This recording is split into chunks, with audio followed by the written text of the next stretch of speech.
If you're thinking about relocating to Raleigh, North Carolina, hold up. First, let me tell you what people living here don't like. I'm Allison Warnowski with Realty, and welcome to another episode of our Living In series where we tell you all about what living in Raleigh is really like. In this video, I'm gonna walk you through what we, at least me personally, don't like about living in Raleigh, North Carolina. Starting at number 10. Yes, we can get hurricanes here. While the last hurricane to do major damage in Raleigh itself was Hurricane Fran back in 1996, which I was very young and still remember all the debris hitting our house for hours. Raleigh residents still keep the Weather Channel in business in August and September. Hurricanes don't affect Raleigh significantly very often, as it's several hours inland, but the eastern portion of North Carolina will either experience or have close calls multiple times a year. It's really nothing to truly worry about though for those living in Raleigh, unless you own a beach house as well. But it's always smart to be prepared. Number 9.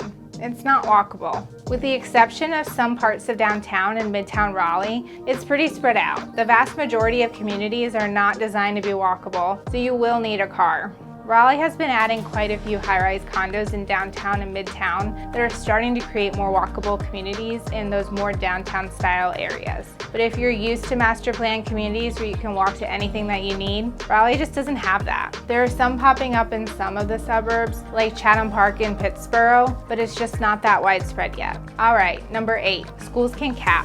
Raleigh's population spike has definitely tested the public school system.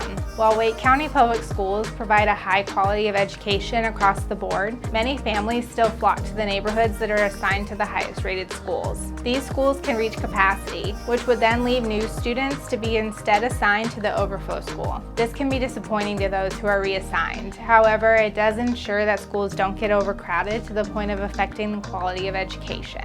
You do have other options though, as Raleigh has an extensive number of charter and private schools to choose from. The population surge has created more competition for the charter schools as they're free, but if you apply to multiple, you're usually able to find a spot. Next up, number 7, diversity of food, or the lack thereof. Raleigh's restaurant scene has been gaining national recognition, and we have many great places to eat here. However, one complaint we've heard from folks who have relocated here are the lack of diversity and authentic food. We don't have a Chinatown where you can get more authentic Chinese food. We don't have the perfect New York style pizza, deli, or bagels, or the freshest of the fresh seafood. But we do have some local restaurants that, while not perfect, are pretty darn good to my liking. And if I need truly fresh seafood, the beach isn't too far away. If you want some amazing barbecue though, we definitely have you covered. Moving on, number 6, housing prices and the market. Home values have skyrocketed across the country over the last couple of years, but Raleigh's percent price increases are among the nation's highest, as the average home value is now in the mid 400s. This has been great for those who already own a home, but a challenge for those who don't. Affordable housing has been a hot topic as of late, and Raleigh's working on it, but it doesn't happen overnight. With a thriving economy and so many tech companies choosing to open new campuses here, home prices are only forecasted to continue the upward trend over time. This means if you can, buying sooner than later is a good thing, as there's still appreciation to be seen. As of the time of this posting, the market is becoming a little more reasonable and is forecasted to balance out. While cash is still a commodity, we are seeing fewer appraisal and inspection waivers, and homes are beginning to accrue more days on market. The next topic probably has mixed feelings depending on where you're from originally. Number 5, the weather. Some people move here because of the weather. Raleigh has all 4 seasons: hot summers, cool winters with the occasional snow, and very mild spring and fall seasons. But Raleigh can get hot and humid. July and August are the hottest months, and we have been known to hit 100 degrees with high humidity. Even when the temperature is in the 80s, it can feel so much hotter due to the high humidity alone. Another issue is pollen. For about 3 weeks in the springtime, everywhere, and I mean everywhere, is covered in yellow dust. If you have allergies, load up on the meds. With warmer weather, bugs usually follow. Which brings me to number 4, the wildlife. If you live near the woods or near stagnant water of any kind, you'll experience mosquitoes, ticks, and possibly fleas.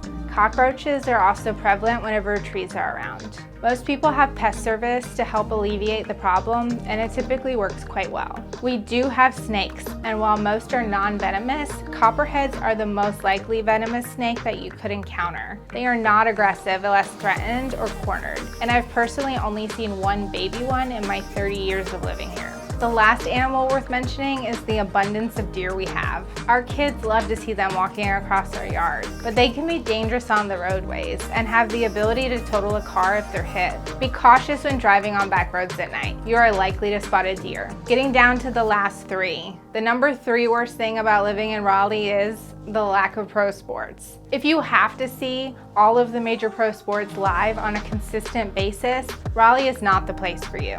Our one major pro sport team is the NHL's Carolina Hurricanes, and we are obsessed. This city loves the Hurricanes, and the passion mixed with our knack for tailgating, we've been deemed the loudest house in the NHL. For NBA and NFL fans though, you'll have to travel 3 hours to Charlotte to see those sports live. The closest MLB team is in Washington, D.C., but we do have the AAA Durham Bulls that offer an incredible atmosphere. Their post-game fireworks are amazing, and there are several other minor league teams in the area too. Soccer fans have the NCFC and the Carolina Courage professional soccer teams that play in Cary, North Carolina, just west of Raleigh. But what we lack in pro sports, we make up for in the college sports. We have arguably one of the best college sports atmospheres here in the country with NC State, Duke, and UNC. All right, number 2, lack of nightlife. If you're wanting an endless variety of bars and clubs, Raleigh may not be the place for you.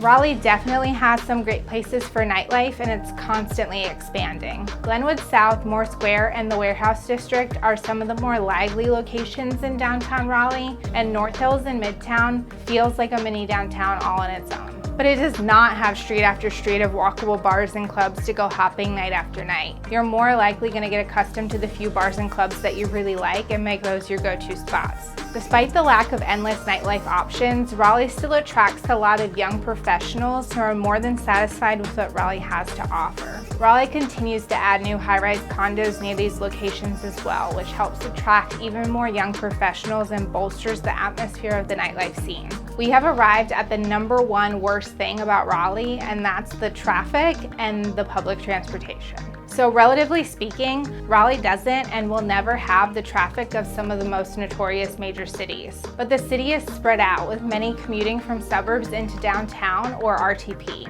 You can encounter some pretty serious traffic at rush hour. The DOT is playing catch up and trying to expand existing and add new roadways, but our infrastructure wasn't initially planned for the growth that we've seen. Our only mode of commuter public transportation is buses, which don't work well for some and are not set up for significant traffic.